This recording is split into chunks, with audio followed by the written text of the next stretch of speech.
एक मिनट, कल कोई भी जाकर कह देगा कि मस्जिद मस्जिद नहीं है और कलेक्टर बोल देगा कि इंक्वायरी, और जब इंक्वायरी कलेक्टर ऑर्डर करेगा इस बिल के कानून के तहत, इस बिल के तहत, तो जब तक कलेक्टर की इंक्वायरी नहीं होगी वक्त की प्रॉपर्टी नफरत की सरकार नहीं चलेगी, जुल्म सितम नहीं चलेगा, कानून वापस लो। अस्सलाम वालेकुम साथियों, दिल्ली के जंतर मंतर में आज all India Muslim Personal Law Board की तरफ से एक धरना प्रदर्शन बुलाया गया था वक्फ बिल के विरोध में, जिसका समर्थन तमाम राजनीतिक पार्टियों ने किया, विपक्ष की, इसके साथ साथ तमाम उलमाओं ने भी इसका समर्थन किया है। और यहाँ पर एक हज़ारों की तादाद में मुसलमान जंतर मंतर के अंदर आज धरना प्रदर्शन देने पहुंचे थे। जंतर मंतर एक ऐतिहासिक जगह है, यहाँ पर जितने बड़े बड़े देश के अंदर प्रदर्शन होते हैं वो ये जंतर मंतर के अंदर ही होते हैं।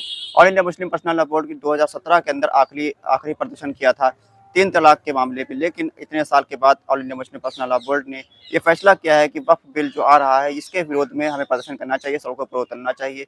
असदुद्दीन ओवैसी की पार्टी ने भी इनका समर्थन किया। असदुद्दीन ओवैसी भी यहाँ पर समर्थन करने पहुंचे थे और यहाँ पर उनके कार्यकर्ता और उनकी पार्टी के नेता लोग भी बड़ी तादाद में जंतर मंतर में आज पहुंचे थे। असदुद्दीन ओवैसी ने एक भाषण दिया, उसमें बताया है कि वक्फ बिल किस तरह से खतरनाक है, मुसलमानों की प्रॉपर्टी को कब्जा करने की कोशिश करी जा रही है, मुसलमानों की मस्जिदों को, दरगाहों को और मदरसों को, खानकाहों को मुसलमानों से छीनने की कोशिश करी जा रही है। बैरिस्टर असदुद्दीन ओवैसी साहब ने इस दौरान एक बयान भी दिया है, पहले हम सुनते हैं बैरिस्टर ओवैसी साहब का ये बयान।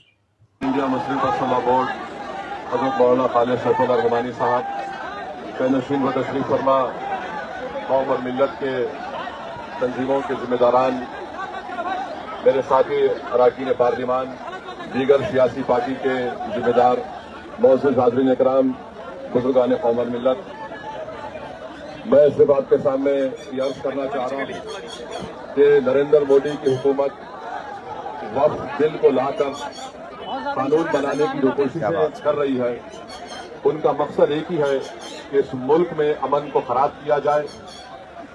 वजीर आजम का मकसद एक ही है कि मस्जिद और मंदिर के नाम पर आवाम हमेशा लड़ते रहे, और उस बिल का मकसद ये नहीं है कि वक्फ की जायदादों को मजबूत किया जाए या उनकी हिफाजत की जाए। आप खुद अंदाजा लगाइए कि हिंदू धर्म के एक बहुत बड़े ज्यूरिस्ट हैं, B.K. मुखर्जी की किताब में लिखा गया कि हिंदू धर्म में बाई कस्टम बाई यूसेज वो मंदिर की जायदाद बन सकती है। तो नरेंद्र मोदी वक्फ के वक्फ पर यूजर को इस तरह से खत्म कर रहे हैं कि अगर कोई डिस्प्यूट होगा या गवर्नमेंट प्रॉपर्टी होगी तो वक्फ पर यूजर नहीं रहेगा। दिल्ली में 123 वक्फ की जायदादें हैं, जिस पर दिल्ली हुकूमत का दावा यह है, मरकजी हुकूमत का, कि ये गवर्नमेंट की प्रॉपर्टी है। कलेक्टर को इख्तियार देने का मतलब यही है कि कलेक्टर हुकूमत के हक में फैसला देगा।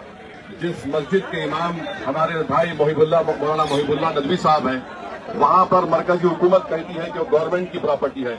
अगर कल खुदा ना खास्ता ये कानून बनेगा तो कोई भी जाकर मरकजी हुकूमत की तरफ से, दिल्ली सरकार की तरफ से वहां पर एक नोटिस लगा देगा कि ये वक्फ की प्रॉपर्टी नहीं है।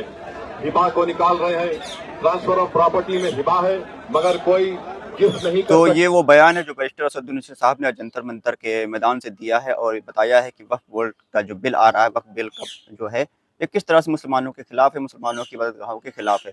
आज जंतर मंतर के अंदर न सिर्फ बैरिस्टर असदुद्दीन ओवैसी की इमाम पार्टी, बल्कि All India Muslim Personal Law Board के बैनर तले Samajwadi party, Congress party, CPI, CPIML, All India Muslim Personal Law Board की, Indian Union Muslim League, All India United Democratic Front, SDPI जैसी तमाम पार्टियां आज शामिल हुई।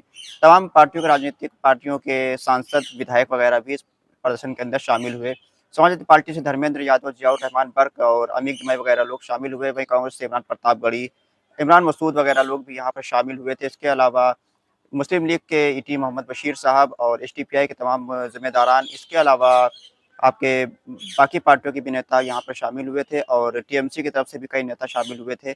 और यहाँ पर एक विपक्षी एकता की एकजुटता देखी गई है। यहाँ पर बैरिस्टर ओवैसी साहब ने ये भी कहा है कि अगर जो नीतीश कुमार और चंद्रबाबू नायडू की पार्टी है वो इस बिल का अगर समर्थन करती है तो ये माना जाएगा कि ये मुसलमानों के विरोधी हैं, मुसलमानों के खिलाफ ये काम कर रहे हैं। हालांकि इनको मुस्लिम वोट अच्छी तादाद में मिलता आया है। यहाँ पर अगर असदुद्दीन ओवैसी की पार्टी ने इसका विरोध किया है तो TMC ने भी विरोध किया है, समाजवादी पार्टी ने भी इसका विरोध किया है, कांग्रेस ने भी इसका विरोध किया है। तो नीतीश कुमार और उसके साथ साथ चंद्रबाबू नायडू को भी इसका विरोध करना चाहिए, क्योंकि बड़ी तादाद में चंद्रबाबू नायडू और नीतीश कुमार को मुसलमानों का वोट मिलता आया है। मुस्लिम वोट की बुनियाद पर वो लोग सरकार बनाते हिस्सा है। अब देखना होगा कि इंडिया गठबंधन के तौर पर वो गठबंधन का धर्म निभाते हैं या कि अपने वोटरों का सम्मान करते हैं और मुस्लिम पर्सनल लॉ बोर्ड की अपील को, बैरिस्टर असदुद्दीन ओवैसी साहब की अपील को मानते हुए इस बिल की मुखालफत करते हैं, इस बिल के विरोध में वोट करते हैं। ये बिल संसद के अंदर पेश किया जाएगा और पेश करने के बाद यहाँ पर डिबेट होगी, इसके बाद वोटिंग होगी। वोटिंग के बाद फैसला होगा कि ये बिल को जो है लागू किया जाएगा या नहीं लागू किया जाएगा।